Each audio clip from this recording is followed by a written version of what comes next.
everyone, I'm Sarah. And I'm Brandon. And this is Fish or Price Ranch.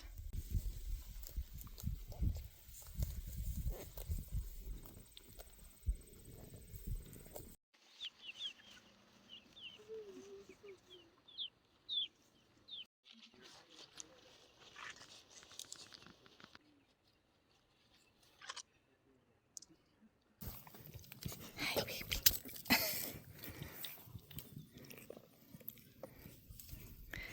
Hey everyone, welcome back. I'm Sarah with Fish or Price Ranch. First off, please don't forget to subscribe and like this video. So it is a beautiful day today. It is 70 degrees. I'm absolutely loving this no wearing sweaters weather. I know it's not going to last long. It's kind of a spring and then we'll go back into winter because it's only February 2nd. But I did want to talk to you guys about one of our goats. We are officially 4 weeks and 1 day away from kidding season. This kidding season isn't going to be as good as we had hoped. I know you guys saw we were having trouble back in July when we tried to breed all the girls. We tried to breed 22 of them and nobody went into heat, and a lot of people said it was the heat, all this stuff.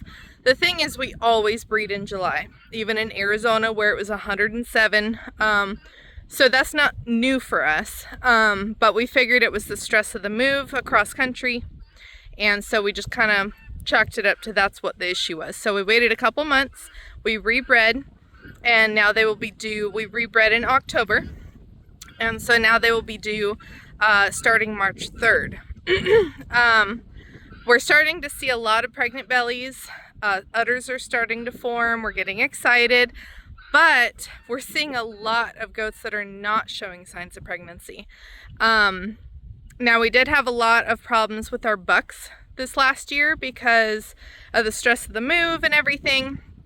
And we lost quite a few, only because our main focus was our girls. We had to get them their minerals. The girls are a lot harder to replace, and so our main focus was the girls, which is always a hard decision. You know, we couldn't do both at the same time, and so anyway, it ended up making our bucks suffer, and it made them less healthy because they didn't have their minerals for so long and they weren't getting the adequate nutrition that they needed, which then dropped their immune system, which is why we had problems with them and we did lose some.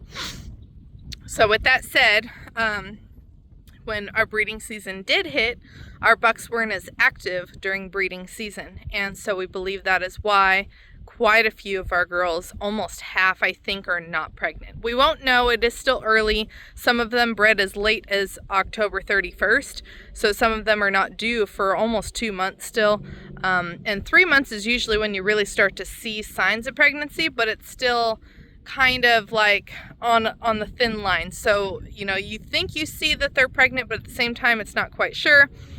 3 months is usually when you can start to feel babies kicking, but they're really faint. And so, for instance, I have great news. Pippa, who did not take last year, or I should say the year before, she went an entire year and a half without giving us kids.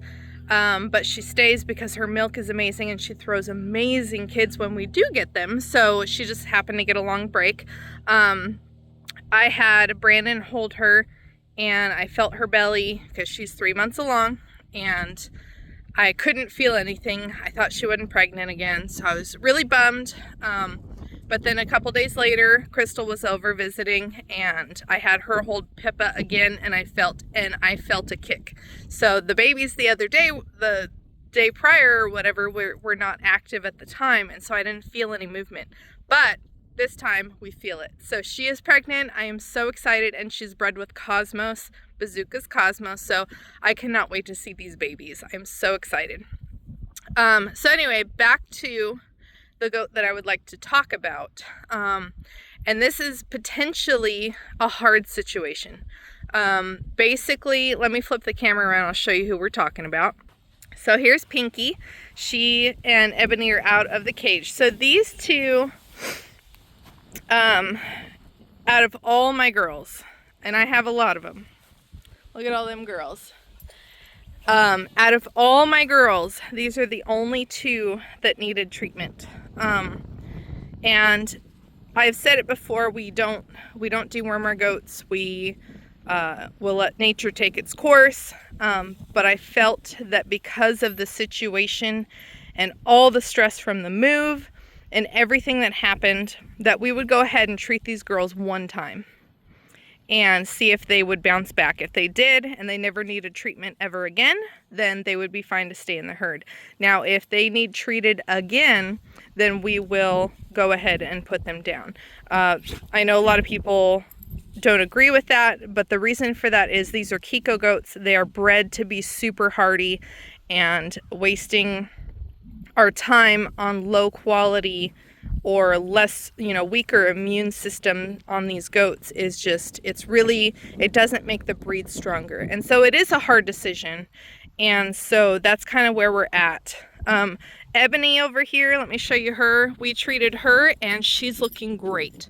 She's gaining all of her weight back. She looks fantastic. Look at you. I mean, she still has to gain a little bit, but she's looking really, really good. But what we did is, because these girls needed treatment, we decided to just let them out, because they're not going to take off when it's just the two of them. And so they can just go out in the taller grass below it. There's a good 6 inches high of fresh green grass. And so they've been out, they can go anywhere they want, and they can just eat as much as they want. We just wanted to give them the opportunity to gain weight before they have babies. So the thing that we're talking about today is I can't tell if these two girls are pregnant. Because typically they will show signs in their vulva will get longer and more puffy. You'll start to see udder formation, and then of course, like I said, you can feel babies. My problem is I can't feel babies. The udders I don't know, because they are proven mothers, so they don't typically get their udders up until only maybe 2 or 3 weeks before they kid. So we're not seeing udder formation because they are at least still 4 to 6 weeks out on their due dates. So anyway, I don't know if they're pregnant. So we went ahead and today we drew blood on these two girls, and basically we're gonna just see if they're pregnant. Now, like I said, Ebony's looking fantastic. She's gained a ton of her weight back. She didn't get quite as thin as Pinky here, but Ebony's young. Ebony's only 2 years old, whereas Pinky is 9 years old. So this is where our potential hard decision comes into play. So Pinky's 9 years old. She needed treatment for worms, and she's not gaining weight. As you can see, she's quite thin. Her hair hides it very well. She thinks I'm going to catch her. You're fine, sweetheart. So my issue is, basically, we have two options. We can either put her down, or we could wait it out.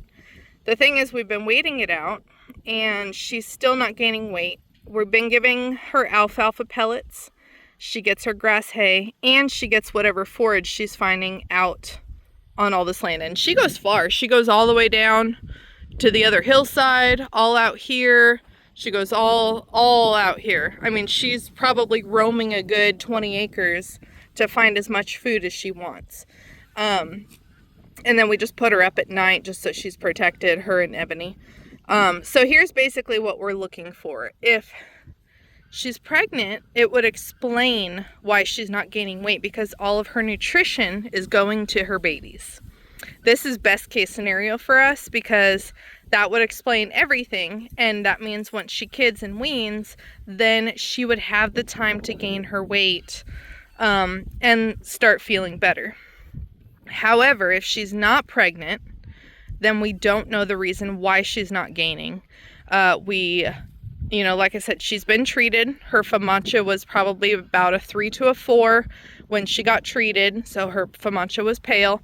Her FAMACHA is beautiful. It is a 1 dark red, so we know it's not worms. She doesn't have diarrhea, no other signs of worms, but she's not gaining weight. And she's got a big belly, but she does eat a lot. And so if she's not pregnant, then I don't know why she's not gaining weight. Maybe it's her older age, but we don't want to see her suffer. And so basically that's kind of where we're sitting. Basically her life depends on this blood test. We're really hoping that it's just that she's pregnant, and she just needs to have her babies so that way she can recover herself. But yeah, that's kind of what's happening. So we will have, today's Sunday, we're shipping off the blood tests on tomorrow, Monday, and we should have results by Friday. So if you guys want to keep an eye out for that video, we will let you know kind of what her fate is going to be.